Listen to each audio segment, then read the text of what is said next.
โอ้คันไดเล็กนี่คักได้มาตรฐานดีๆได้ทุกคนหมู่บ้านนี้ก็จะมีลายเผ่ามาอยู่รวมกันเผ่าตะโอ๊ดเผ่ากระตางเผ่าปะโกะมาอยู่นำกันนะลงสีเข้าแถวชนบทนี่เขาเจ้าบ่ฮู้ว่าอยู่เขตนี้เขาเจ้าเอาสำใดในการสีเข้าแต่ว่าอยู่เขตเฮานี่โคกหนึ่งนี่โคกอันนี้เต็มโคกอันนี้กระป๋องนึงเขาจะเอาได้ถ้าได้ราคาสร้างตัดผมตามชนบทนี่ก็ตัดฟรีนะตัดฟรีโอ้ขอดีสร้างในชนบทนี่ตัดฟรีเลยเนาะ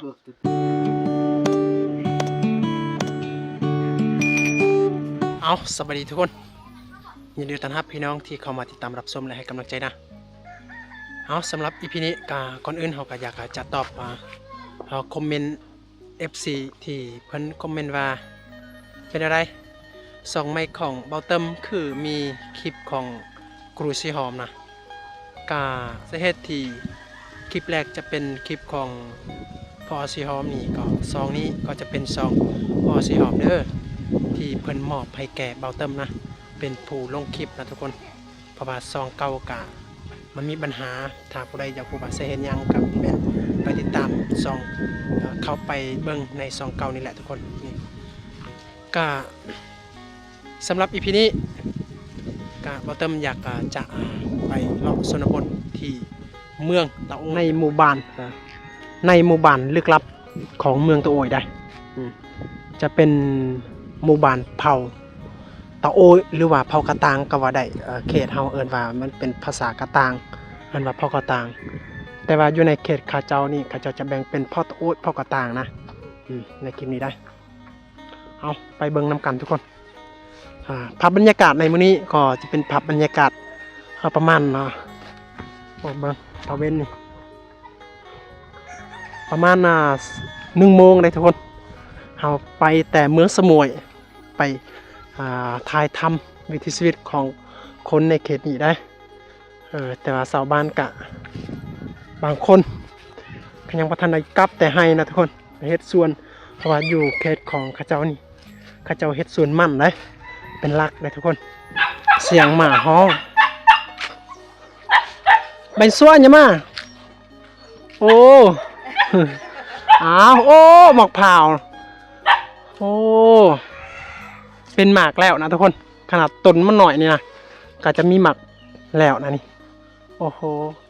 ประจูไม้นะโอ้นี่บ้านประจูไม้ประจูเก่าแต่มาประจูเก่าประจูตรึกทุกทีนาวเปิดประจูหน่วยประจูประจูนี่หันอัดเหรอนี่ตัววางโอ้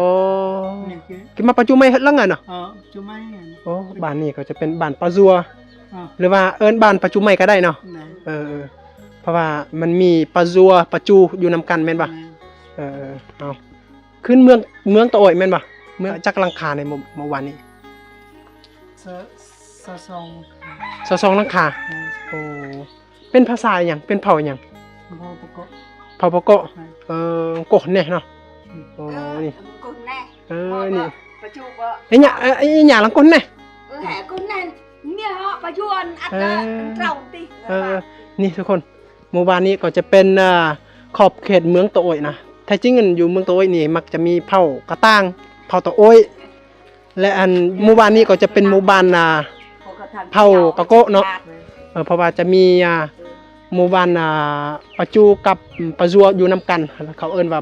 ประจัวก็เอิ้นได้หรือว่าอยากจะเอิ้นว่าประจูไม้ก็เอิ้นได้เนาะหมู่บ้านนี้ได้โอ้เฮ็ดยังสวงนี่เอามาตั้งหอยเกผักพรเนาะเจอติตาลไปได้มากะล่องสวนมันบ่ทางเข้าให้เข้าเนาะอยู่นี่หันเขาเฮ็ดสวนมันเป็นหลักเนาะแม่นบ่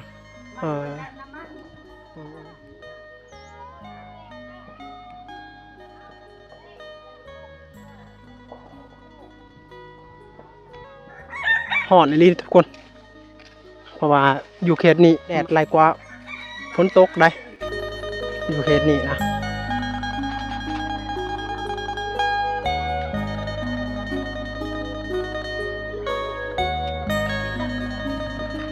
ไป โชคคันไดเล็กนี่นะโอ้คันไดเล็กนี่คักได้มาตรฐานดีๆได้ทุกคนแต่ว่าเด็กหน่อยนี่ขึ้นบ่ได้นี่เด็กหน่อยนะทุกคน đây là chuyện anh nhà mày đột thải cái mày phá ngọc tục phim bự miệng nhong bự cái mà cho em ấy ý mẹ kì ta tun giờ yêu cái bao tay mẹ li à cái nó bành nhà cầm tô cái mà mẹ đó ra ngay cây nó kỳ cái cắt ăn giờ kì hắn mẹ tấp mà mẹ là ngày nhong ăn lao lôi hệ cả bày là mày nhong cái băng ngà lên mẹ ha lên à cái là trong vai mẹ ạ chùa ba tô ngày tôi tộc chắc là mi tục phim mình ama tạ ngay kì cho tí ta tạไปได้ตราเลยเลยchị trên เขาจะทางให้ทางส่วนอะไรนี่ đây là chụp có tốt มาโต๊ะลึงขนาดตัวเด้อ tốt แต่แห่ลึกโดนเลยมาโต๊ะ cái đó chỉ muối à แต่แห่ลึกโดนเลยมาโต๊ะตัวยันโต๊ะลึกเลย tốt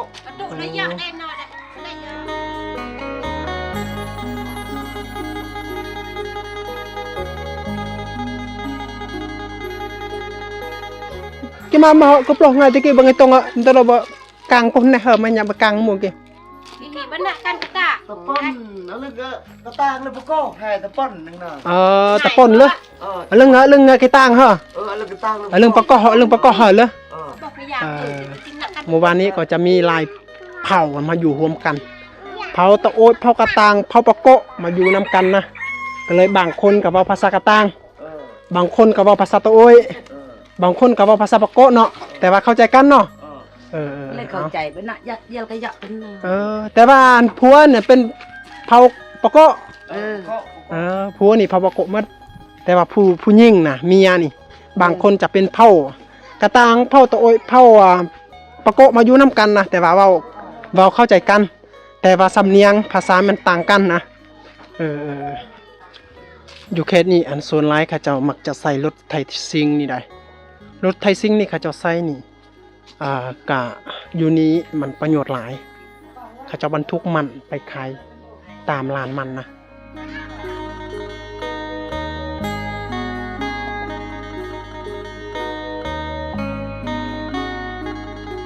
นี่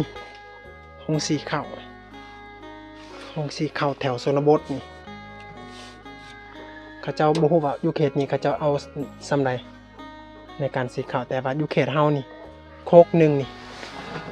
โคกอันนี้เต็มโคกอันนี้กระป๋องนึงเขาจะเอาได้เขาจะว่าเอาเงินแต่อยู่นี่เราบ่ฮู้ว่าเขาเอาได้ใด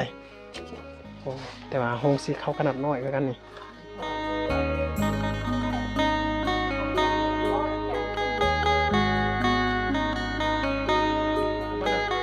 ได้เข้าไร่เท่าไร30 ชอบ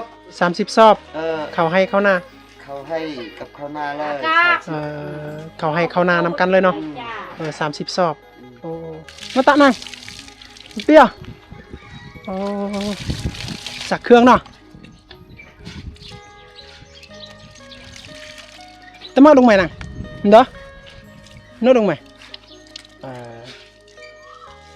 อยู่ในหมู่บ้านนี้ก็ส่วนใหญ่ก็จะเป็นน้ำนี่เขาจะใส่เป็นน้ำบาดาลหรือว่าเขาเจาะตามพื้นดินนะทุกคนบ่มีแบบว่า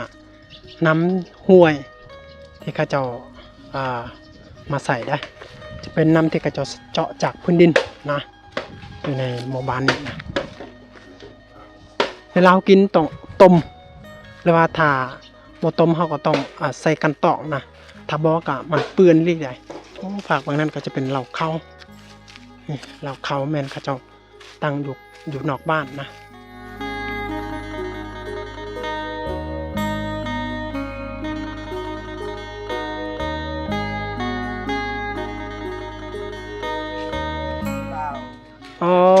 ธัญญะดาแต่ไงเล่นมาไงเปล่า31โอ้หลายขนาดนะทุกคนตะปืนกันเลยโอ้ยเนี่ยตัด31เนี่ยตัดโอ้เอาทุกคนถ้าผู้ใดอยากมาซื้อนี่ปองเบียร์ปองกระทิงแดงได้นี่โล31อ้ายเพิ่นขายนะโอ้หลายลีเนาะอ้ายซื้อแม่นโลเท่าไหร่โล20,000 22,000เนาะแล้วขาย31,000โอ้เขาจะมาซื้ออยู่เฮือนนี่โล31,000ได้ ทางปองเบียร์ทางเล็กอันนี้ ชื่อ ชื่อทายันชื่อแยะเลิง nhẹ lần โอ้เอาทุกคนนี่ ป ป อ อง ง เบี เบี ย ยร์ ร์ยวนคือทางหาเลยด้วยไหนบังลีชา ปองเบียร์กะลายสอบลีได้ประมาณ300โลกับเล็กอีกนะโอ้ โดนนะ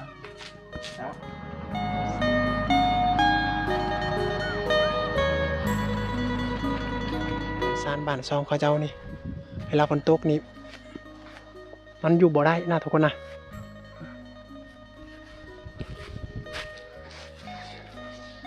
ตัดผมเนาะว่านี่มีสร้างนั่นดอกนั่นจะสร้างกิจซอกถ้าได้ราคาสร้างตัดผมตามชนบทนี่ ตัดฟรีนะ ตัดฟรีโอ้ขอดีสร้างในชนบทนี่ตัดฟรีเลยเนาะเออ นะ เฮียนบ่ตัดผมได้เฮียนบ่หรือว่าบ่ได้เฮียน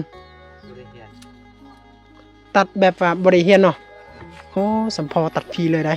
ขอดีสร้างในชนบทนี่นะทุกคน เวลาเขาจะมันเป็น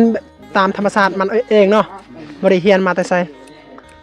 แต่ว่าตัดงามนะทุกคนโอ้ขอดีสร้างในชนบทนี่นะบ่คือสร้างในเมืองนี่อย่างน้อยกะ25,000ได้ แม่นบ่แต่ว่าสร้างชนบทนี่เขาเจ้าตัดฟรีเลยนะทุกคนโอ้เอาพวกเด็กน้อยเราทาตัดผมบ่อยากตัดผมเหมือนกัน เอาทุกคนเนี่ยสร้างเนี่ยกันนั่นเนาะแล้วนึกมันนั่งกี่สร้างโอ้สร้างผู้เดียวผู้ที่อยากมาตัดผมนี่หลายขนาดโอ้ถ้าตั้งห้านนี่คือได้เงินหลายเนาะ ถ้าเปิดอาหารนี่เปิดอาหารตัดผม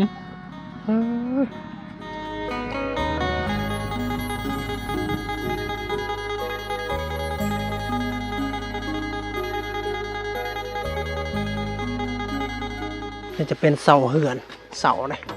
เขาเลยไว้ตามที่งบประมาณเขาจะมีนะเขาเกียมเฮ็ดเหือนใหม่เพราะว่าเหือนเก่าบางเตียจากแคบหรือว่าอยากกันเพแล้วเขาเจ้าก็เกียมมีเงินเล็กๆน้อยๆเขาเจ้าก็เลื่อยเทื่อละเล็กเทื่อละน้อยนะนี่แหละทุกคนที่เหือนซานบ้านซองในเขตชนบทก่อนที่จะได้เหือนนะบ่แม่นว่าเขาเจ้าได้ถือเดียวเลยนะเพราะว่าเฮือนใหม่แล้วเฮือนได้ยังนะเขาเจ้าต้องเกี่ยมหลายปีหลายพระเพื่อจะได้นะทุกคนนะพอบางนี่สังกะสีก็อยากไปหมดนะและเพิ่นก็อยากสร้างเฮือนใหม่ก็เลยมาเลื่อยไว้ละเล็กเทื่อละน้อยนะหมู่บ้านนี้ก็จะเป็นหมู่บ้านใกล้ชายแดนเลยทุกคนฝากเบื้องนั้นก็จะเป็นชายแดนเวียดนามนะเขาบอกว่าไปทางนี้ไปทางพุ่นไปตามสายทางนี้หอดไปพุ่นเลยก็จะเป็นเส้นทางที่ออกไปสู่ประเทศเวียดนามนะบางขอบบางคนก็จะมักไปซื้อเครื่องกรองอย่างต่างๆหรือว่ารถรางพาหนะก็จะไปซื้อที่ประเทศเวียดนามขึ้นไปนี่ก็จะเป็นเมืองสมุยแหละแต่โอ้ยลงไปพุ่นสารวัตรเลยได้เส้นทางนี้อันนี้นะทุกคนไปหายิงปลาเปล่า นี่ไหนผ่านหาปลาได้นี่ ได้ปลาโอ้ได้แล้วโอ้ได้ปลาลายเนาะพวกที่กลับแต่หายิงปลาได้ทุกคนโอ้ทุกคนสำหรับคลิปนี้ก็เราได้เห็นในหมู่บ้านปะจูไม่หรือว่าเราจะเอิ้นเป็นปะซัวก็ได้นะเนื่องจากว่าหมู่บ้านนี้ก็จะเป็นมี2บ้านมาอยู่นำกันนะก็จะเป็นบ้านปะซัวกับบ้านปะจูอยู่นำกันก็เลยเขาจะเอิ้นว่าถ้าเราอยากเอิ้นว่าบ้านปะซัวก็ได้หรือว่าเอิ้นบ้านปะจูก็ได้นะปะจูใหม่และในการเชื่อถือของเจ้าในหมู่บ้านนี้นะเขาจะเป็นผีนะเป็นศาสนาผีที่สืบทอดมาแต่บรรพบุรุษนะที่เขาเจ้าถือได้ยามเจ็บไข้ได้ป่วยนี่มักจะไปหาหมอดูหมอเดาและไปฆ่าไก่ฆ่างัวเพื่อแก้ที่เจ็บไข้ได้ป่วยนั่นแหละทุกคนและบางที่อาจจะเขาเจ้าจะไปห้องหมอนะห้องหมอก็จะแม่นออกไปนอกน้อยนึงนะประมาณ700 เมตรนะถึงจะหอดห้องหมอและ